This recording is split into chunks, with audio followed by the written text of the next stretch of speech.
Je ne sais pas si vous vous souvenez de Mila, cette jeune femme qui avait créé un émoi énorme sur les réseaux sociaux, notamment chez nos amis, nos pépites, notre richesse amenée par l'immigration et par le gauchisme, c'est-à-dire nos compatriotes plus français que vous et moi, musulmans, qui avaient moyennement apprécié des propos de Mila, qui montraient qu'elle n'aimait pas tant que ça l'islam. Bon bref, ça avait suffi à provoquer un émoi national, des menaces de mort de tous les côtés. Il y a quelques mois, elle avait été entendue par la justice, puisque des personnes avaient été condamnées pour harcèlement et menaces de mort. Et du coup, elle continue sa petite vie, alors avec des grosses problématiques concrètes, pratiques, puisque elle n'a pas pu rester dans son établissement scolaire, elle a été baladée d'établissement en établissement. Bref, une vie tout simplement complètement incompréhensible pour nos grands-parents qui n'ont pas connu les conséquences de l'immigration extra-européenne, mais qui est en fait la vie d'une Française qui est étiquetée comme islamophobe par énormément de gens et qui du coup ne peut plus mener une vie normale. Indépendamment de ce qu'on peut penser d'elle sur tous les sujets qu'on veut, je veux dire, c'est juste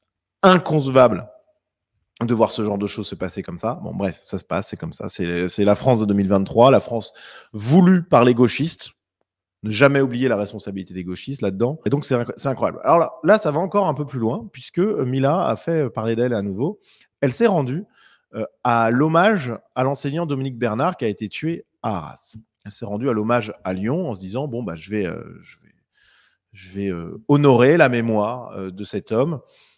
Et puis, je pense qu'elle se sent une solidarité tout à fait logique, légitime, avec toutes les victimes de l'islamisme, puisque elle-même en est une. Bon. Et donc, elle s'est rendue à l'hommage, et voilà ce qu'elle écrit. « J'y suis allé pour lui rendre hommage, et je me suis fait agresser par les gens du rassemblement. » Mort de rire, j'ai pas les mots. Ça m'a lancé des menaces de balles dans la tête. Je suis allé en parler aux flics, aux policiers qui entouraient le rassemblement, et évidemment, ils n'ont pas bougé le petit doigt. Donc les gens de la manifestation, enfin du rassemblement, m'ont dit que je n'étais pas la bienvenue, qu'il fallait que je dégage, m'ont traité de putain d'islamophobe et de bouffonne de raciste. Ils m'ont craché dessus, ils m'ont filmé en m'insultant de tous les noms. Je n'avais pas capté que c'était un syndicat de gauche qui organisait ça, dit-elle. Je suis venu sans même me poser de questions. Bah oui. Quelle erreur, Mila, d'avoir cru que les gens qui rendaient hommage à ce professeur décédé accepteraient ta présence. Non, ça reste des putains de gauchistes. Pour moi, c'était un moment qui permettait à tout le monde de se rassembler. Bah oui, les mecs, les gauchistes, parlent tout le temps d'union, de vivre ensemble, de la nécessité de se rassembler face à l'ennemi. Bref, bon, là, finalement, non, ça marche pas. En fait, ça marche pas avec les gens de droite, c'est-à-dire 65% de la population française au bas mot. Un truc qui est complètement dingue, évidemment. On est à un rassemblement d'hommage. Donc, théoriquement, les gauchistes devraient la mettre en veilleuse. Mais ils ne peuvent pas s'en empêcher. Ils ne peuvent pas s'en empêcher parce qu'ils ont l'habitude, heureusement c'est en train de changer, mais ils ont l'habitude d'avoir une supériorité morale sur ceux qui ne pensent pas comme eux et d'être intouchables. Je pense qu'il y a beaucoup de choses qui vont changer à ce niveau-là. C'est déjà en train d'évoluer. Mais en tout cas, voilà, Mila, elle a été prise là-dedans. Donc, c'est complètement dingue. Hein. Elle vient rendre hommage innocemment et elle se fait insulter et menacé, plus menacé de balles dans la tête. Je veux dire, à un moment, on parle d'actes terroristes. Les types qui viennent rendre hommage à quelqu'un qui a été tué par un terroriste menacent de commettre eux-mêmes un acte de terrorisme politique. Donc là, c'est le double discours totalement fou de la gauche. Ces gens-là sont des malades mentaux, sont incapables de cohérence et sont finalement dans la violence pure. Malgré tout ce qu'ils disent, en fait, voilà, les bons sentiments, ils sont là pour le bien, ils sont là pour le vivre ensemble, ils sont là pour rendre hommage, etc. Mais dans le même temps, en réalité, au fond d'eux-mêmes, ce sont des êtres violents radicaux qui finalement, pour des motifs différents, certes, feraient potentiellement la même chose que le terroriste à Arras, mais contre quelqu'un de droite. Voilà quand même le double discours incroyable. Alors, Mila n'était pas la seule visée. Puisque dans les propos qui ont été enregistrés, heureusement, par Mila, eh bien, on peut entendre que Alice Cordier, la présidente du collectif Némésis, ces féministes identitaires qui font un travail formidable et que je vous invite évidemment à soutenir, je vais vous mettre le lien vers leur site dans la description de cette vidéo, Alice Cordier a donc été menacée elle aussi. Voilà, donc on voit dans l'extrait qui est diffusé par le collectif Némésis que cite Alice Cordier, là, qu'elle est mentionnée, qu'on va lui mettre une balle dans la tête, etc. Bon. Vous voyez l'idée, enfin, je ne sais pas comment vous dire ça, mais il y a un moment où il faut que ça s'arrête, en fait. Il faut que les gauchistes redescendent. Il faut qu'on leur fasse comprendre de manière humaine, mais ferme, qu'ils ne peuvent pas continuer à menacer de mort des gens en toute impunité. Surtout quand on voit la gueule des gauchistes. Il y avait notamment cet homme qui était là, l'un des coupables. Il y a un moment où on ne peut pas laisser des êtres de ce genre-là, ou d'ailleurs qui n'a peut-être même pas de genre, on ne peut pas les laisser menacer impunément des gens. Voilà, il y a un moment où il faut qu'il y ait un principe de réalité qui s'applique. Et Mila, ce qui est intéressant, c'est qu'elle a enregistré donc, et elle a donné l'identité de la personne qui a menacé Alice Cordier et qui a menacé Mila elle-même. Et regardez un peu qui on retrouve. C'est lui qui m'a agressé et menacé hier soir. Raphaël Arnaud, leader de la Jeune Garde, donc le groupe Antifa lyonnais. Lui qui a menacé de mettre une balle dans la tête d'Alice Cordier pendant le rassemblement pour Dominique Bernard. Voilà Raphaël Arnaud en question. Alice Cordier qui a répondu en reprenant cette information hein, et en remerciant Mila d'avoir eu le courage de faire tout ça. Bref, on a donc Raphaël Arnaud qui est identifié comme celui qui a menacé, indirectement ou directement, Alice Cordier, Mila et compagnie. Le tout à un hommage à une victime du terrorisme islamique. Bon, donc qui est Raphaël Arnaud? C'est quand même une figure qui est connue. C'est le leader d'un groupuscule Antifa qui a été invité notamment sur TPMP et compagnie. Mais c'est aussi quelqu'un qui est très proche d'hommes politiques. On va voir par exemple ici Jean-Luc Mélenchon, de passage hein, dans un colloque, une conférence des Antifa. On le voit ici donc à côté de Raphaël Arnaud. C'est complètement fou. On a Jean-Luc Mélenchon qui s'acoquine avec une personne qui menace des gens lors d'un rassemblement d'hommage. Bon, voilà.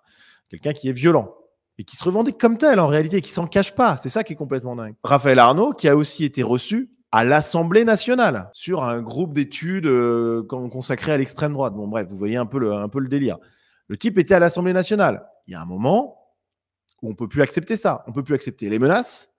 On ne peut plus accepter le fait qu'on ait des gauchistes qui se compromettent avec ces gens-là. Vraiment, je pense qu'on est à un tournant dans notre histoire politique moderne, récente. On est à un moment où les gauchistes sont en train de se discréditer de manière définitive sur de nombreux sujets. Et dans ce genre de moment, je pense qu'il est très important qu'on fasse le maximum de publicité sur ces menaces de Raphaël Arnaud et sur cette proximité entre la gauche politique institutionnelle. Mélenchon, c'est un candidat à la présidentielle. Enfin, je veux dire, c'est pas n'importe qui. C'est même pas Philippe Poutou. C'est un mec au-dessus quand même.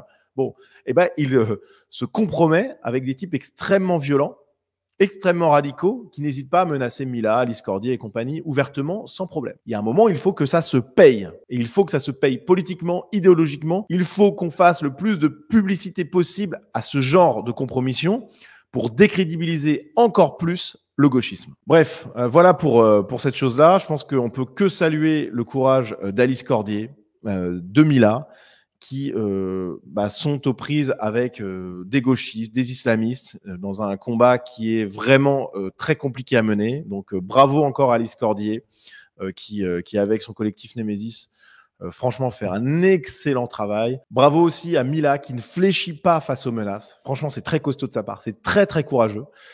Et qui continue à vivre plus ou moins comme elle peut une vie normale. Franchement, c'est impressionnant. Et surtout que elle prend avec beaucoup de philosophie les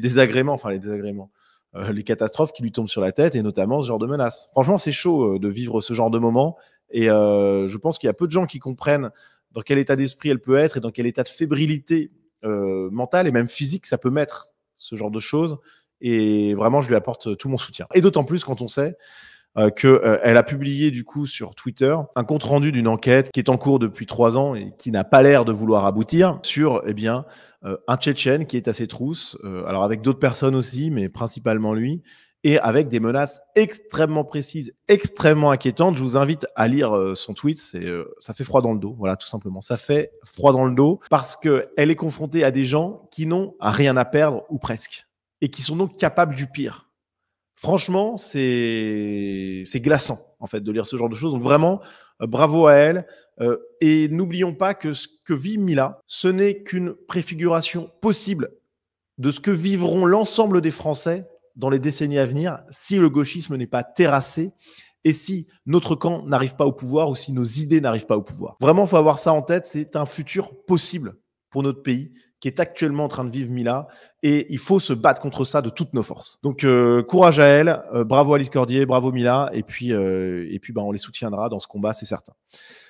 Voilà les amis, merci à vous d'avoir suivi cette vidéo. Si vous souhaitez soutenir mon travail, n'hésitez pas. Vous avez en description le lien Tipeee qui vous permet de me soutenir, mais aussi de rejoindre la communauté Sunrise, un groupe Telegram, des vidéos exclusives. Vous avez beaucoup de choses qui vous attendent en échange d'un petit soutien. Donc merci d'avance à vous. et à très vite.